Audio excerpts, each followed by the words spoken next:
Donald Trump enters as somewhat of an apologist for Bud Light, and here's why. Listen. Anheuser-Busch totally shit the bed with this Dylan Mulvaney thing.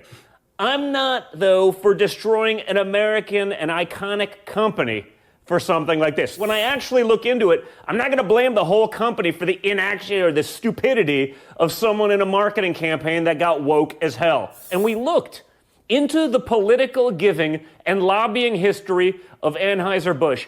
And guess what? They actually support Republicans. In woke corporate America, Anheuser-Busch supports Republicans. Just two things, and I'm going to give it to you. Number one, as I point out, this is not an American company. It is not an American company. Number two, you blame I'm not going to blame the entire company for the actions of one woke employee. No. The CEO runs the company. The CEO is responsible for everything that happens on his watch. And if the CEO were upset about what the marketing department did here, there is zero evidence of that. Someone needs to get fired. At a minimum, if you're not going to issue the apologetic, groveling email to your fan base, at least fire somebody so they get that you understand they're upset. Go ahead, Michael.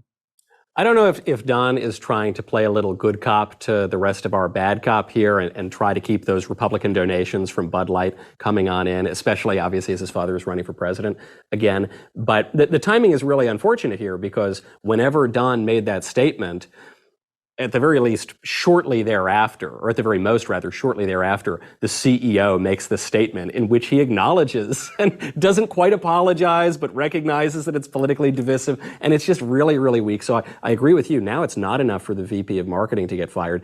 I think probably the CEO has to get fired at this point. He is now complicit in all of this. And it's a misreading of the moment because while maybe Anheuser-Busch has donated some money to Republicans in recent years, they're doubling down. They are endorsing this radical gender ideology. And so they've forced our hand. And especially, this is an issue that we are winning on with the American people because it's just so manifestly absurd.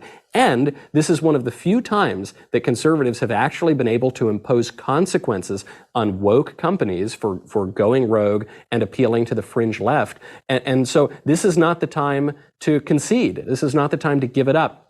We need to show that there are consequences for these kinds of actions. And when we're on the brink of actually doing that, potentially even leadership change at Anheuser-Busch, now is not the time to do it. Whatever donations Anheuser-Busch is making to Republicans, it's going to be offset by a slew of donations, either that will come in from companies who are pleased that conservatives are standing up with a spine here, or as of now, if Anheuser-Busch is going to be the pro-Dylan Mulvaney company, I don't think you can bank on a lot of those Republican donations in 2024 or in the future. Oh my God. Well, so there was a report, was it the National Republican Congressional Campaign Committee was about to post an ad in solidarity with the Bud Light boycott and then pulled it down once it got revealed by that Donald Trump Jr.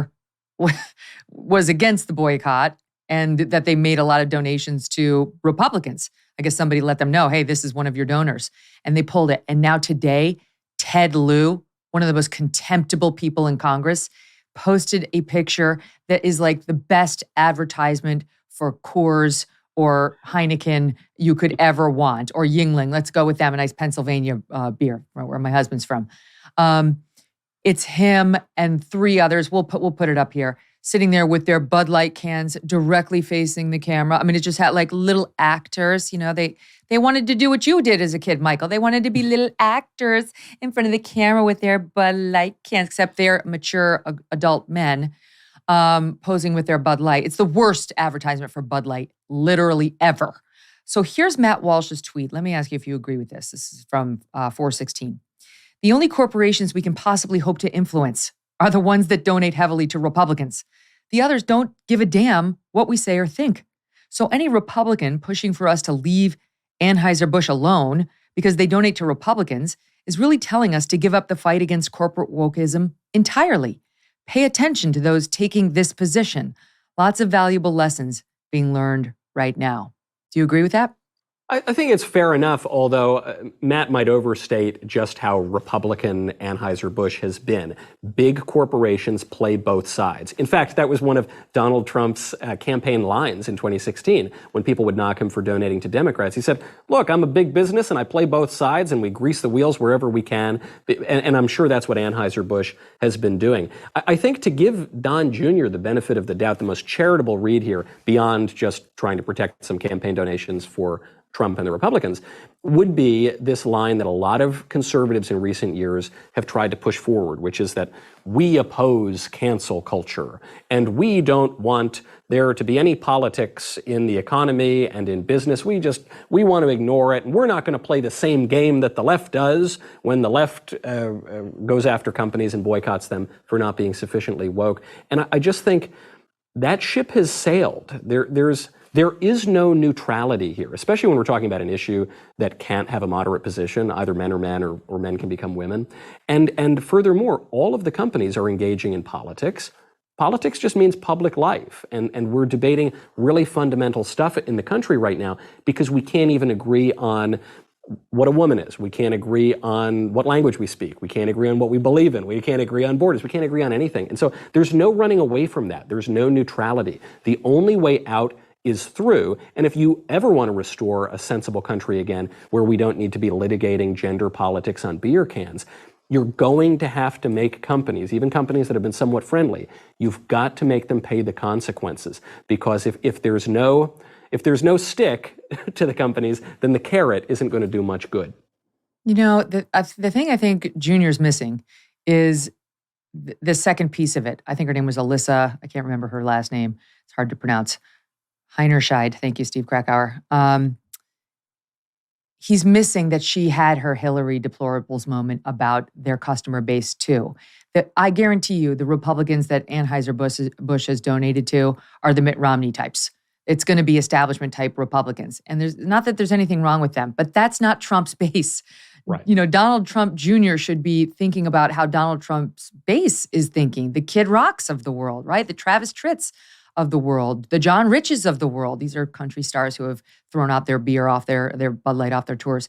And like those are the ones who get that this company apparently hates them and hates their fan base and hates Donald Trump's fan base.